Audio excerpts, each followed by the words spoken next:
अभिमन्यु और अक्षय कुमार में से आखिर कौन था योद्धा सबसे शक्तिशाली? यदि त्रेता युग और द्वापर युग के इन दोनों महान योद्धाओं का मुकाबला होता तो किसकी होती जीत? दोस्तों, स्वागत है आपका हमारे चैनल पर। वीडियो में आगे बढ़ने से पहले हमारे चैनल को सब्सक्राइब अवश्य करें, साथ ही बेल आइकन जरूर दबाएं। चलिए करते हैं ज्ञान की बात। हिंदू धर्म के दो सर्वश्रेष्ठ महाकाव्य रामायण और महाभारत सनातन धर्म को दर्शाते हैं। यह दोनों महाकाव्य भले ही अलग अलग युगों से संबंधित हो, रामायण हो या महाभारत, कई ऐसे योद्धाओं ने जन्म लिया जो तीनों लोगों को जीतने का पराक्रम रखते थे। आज के इस वीडियो में हम ऐसे ही दो महान योद्धाओं के ज्ञान, वरदान और शक्तियों के आधार पर जानेंगे कि अगर इन दोनों योद्धाओं को आपस में लड़ाया जाता या इन दोनों का आपस में युद्ध होता तो किसका पराक्रम जीत सकता था। इन दोनों योद्धाओं में से कौन सा योद्धा अधिक शक्तिशाली था? ये दो योद्धा कोई और नहीं बल्कि रामायण काल के शक्तिशाली योद्धा लंकापति रावण के पुत्र अक्षय कुमार और महाभारत काल के शक्तिशाली योद्धा अर्जुन के पुत्र अभिमन्यु हैं। आज की इस वीडियो में हम इन दोनों योद्धाओं की शक्तियों का आकलन, इनकी वरदान की शक्ति, अस्त्रों शस्त्रों के ज्ञान और जीते हुए युद्धों के आधार पर करेंगे। सबसे पहले है वरदान की शक्ति। अगर हम अभिमन्यु की बात करें तो अभिमन्यु पांडवों में सर्वश्रेष्ठ धनुर्धारी था जिसका कार्य विश्वसनीय था। अभिमन्यु ने अपनी माता सुभद्रा के कोख में रहते हुए अपने पिता अर्जुन से ही चक्रव्यूह भेदन का रहस्य जान लिया था। लेकिन जब अर्जुन चक्रव्यूह से बाहर आने की कथा सुना रहे थे तो उस समय सुभद्रा को नींद आ गई और अभिमन्यु व्यूह से बाहर आने के तरीके को सुन नहीं पाए। इसके अलावा अगर वरदान की शक्ति की बात की जाए तो अभिमन्यु को भगवान चंद्रदेव का पुत्र कहा जाता है। दरअसल जब स्वयं भगवान विष्णु भगवान श्री कृष्ण का रूप लेकर यानी अवतार लेकर धरती पर आने वाले थे, उससे पहले बहुत से देवी देवता भी उनकी सहायता के लिए धरती पर अवतरित होने वाले थे। ऐसे में जब चंद्र देवता से सहायता मांगी गई और उनके पुत्र को धरती लोक पर भेजने की बात की गई तो उन्होंने पुत्र मोह में इसके लिए मना कर दिया। लेकिन फिर बाद में वह सभी देवता के मनाने पर मान गए, लेकिन उन्होंने एक शर्त रखी कि उनका पुत्र जो कि धरती पर अभिमन्यु के रूप में जन्म लेगा वह केवल और केवल 16 वर्ष तक ही धरती पर रहेगा और इसके बाद वह वापस उनके पास आ जाएगा। कहते हैं जब चक्रव्यूह भेदन के समय अभिमन्यु स्वयं मृत्यु को प्राप्त हुए तो उनकी उम्र भी 16 वर्ष ही थी।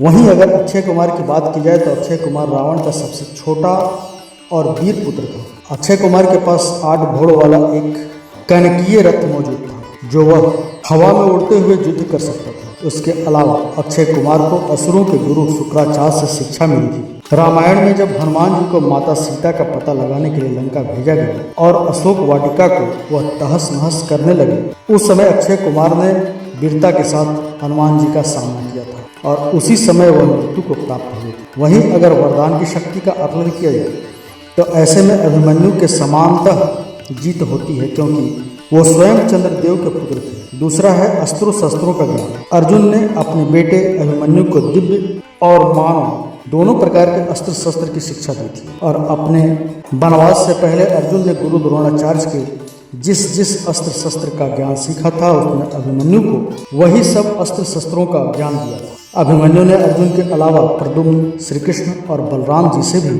अस्त्र शस्त्र का ज्ञान हासिल किया था। अभिमन्यु के पास भगवान श्री कृष्ण और धनंजय से प्राप्त हुए अस्त्र जैसे गंधर्व अस्त्र, गदा युद्ध की कला और बलराम जी का दिया हुआ रौद्र धनुष मौजूद था। इसके अलावा आग्नेय अस्त्र, वायव्य अस्त्र, बहुत सारे अस्त्र शस्त्र की शिक्षा उन्हें अर्जुन ने दी थी जो उनके पास पहले से ही मौजूद थी। साथ ही श्री कृष्ण से धनुर्विद्या प्राप्त करने के कारण अभिमन्यु से युद्ध करने में स्वयं सूर्यपुत्र कर्ण के ही पसीने छूट गए थे। वहीं चक्रव्यूह के अंदर अभिमन्यु ने अपने पिता और भगवान श्री कृष्ण से प्राप्त सभी अस्त्र शस्त्रों का प्रयोग किया था। यहाँ तक कि खुद गुरु द्रोणाचार्य भी उन्हें हराने में बहुत ही मुश्किल का सामना कर रहे थे। वहीं अगर दूसरी तरफ लंकापति रावण के छोटे बेटे अक्षय कुमार के अस्त्र शस्त्रों की बात की जाए तो उसने अपनी शिक्षा असुरों के गुरु शुक्राचार्य से प्राप्त की थी और अक्षय कुमार ने वेद, पुराण और अस्त्र शस्त्र के बारे में बारीकी से सीखा था। अपने पिता रावण के समान ही वह एक महाज्ञानी पंडित भी थे। वो लंका का सबसे बड़ा धनुर्धारी भी कहा जाता था जो कि बहुत ही वीर और प्रचंड राक्षस योद्धा भी थे। उनके पास भी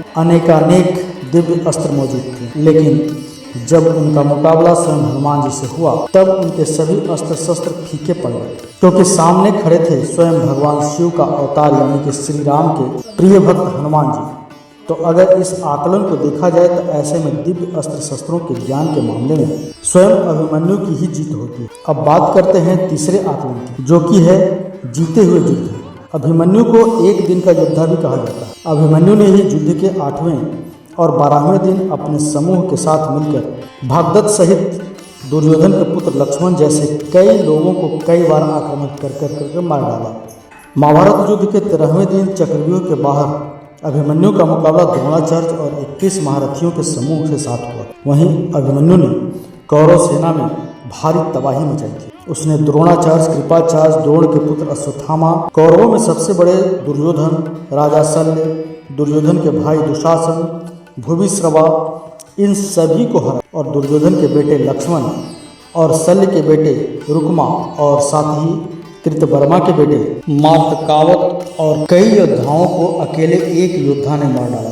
वो कोई और नहीं बल्कि अभिमन्यु है। वहीं अभिमन्यु ने चक्रव्यूह के 7 में से 6 द्वार भेद दिए थे। चक्रव्यूह के भीतर द्रोणाचार्य, कृपाचार्य, अश्वत्थामा, दुर्योधन कोई भी अभिमन्यु के सामने नहीं टिक पा रहा था। वहीं अभिमन्यु को चक्रव्यूह के भीतर द्वंद्व युद्ध में पराजित करना बिल्कुल असंभव था। लेकिन जब जयद्रथ ने पांडवों को व्यूह में प्रवेश करने से रोक दिया तब उसी समय व्यूह के अंतिम चरण में कौरव पक्ष के सभी महारथी योद्धाओं ने मानदंडों को भुलाकर उस बालक पर क्रूरता से प्रहार किया और निहत्थे अभिमन्यु को मार डाला।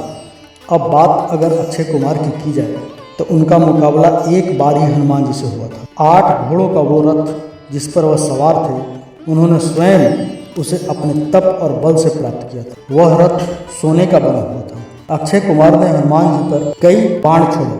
हनुमान जी अक्षय की वीरता देखकर बहुत प्रसन्न थे। दोनों के बीच घमासान युद्ध हुआ। हनुमान जी ने अक्षय कुमार के शौर्य को देखकर बेहद उनकी प्रशंसा की। साथ ही साथ अक्षय का बल बढ़ता जा रहा था। तब दुखी होकर हनुमान जी को अपना प्रचंड बल दिखाना पड़ा और उसे स्वयं मृत्यु की शैया पर सुलाना पड़ा। तो अगर इस युद्ध जीतने की आकलन की भी बात की जाए तो ऐसे में इसे स्वयं अभिमन्यु का ही दौर माना जा सकता है, यानी इस आकलन में अभिमन्यु की ही जीत होती है। वैसे ये दोनों योद्धा कभी लड़े तो नहीं, लेकिन अगर लड़ते तो शायद अभिमन्यु की ही जीत होती। लेकिन आपका क्या विचार है? आप ही जनता जनार्दन हैं। कमेंट बॉक्स में हमें अवश्य बताएं कि आखिर इन दोनों में से किसकी जीत अवश्य होती है। आपको ये वीडियो पसंद आए तो वीडियो को लाइक करें, चैनल को सब्सक्राइब कीजिए, साथ ही ज़्यादा से ज़्यादा शेयर करें। मिलते हैं अगले वीडियो में एक नई खास जानकारी के साथ। तब तक के लिए धन्यवाद।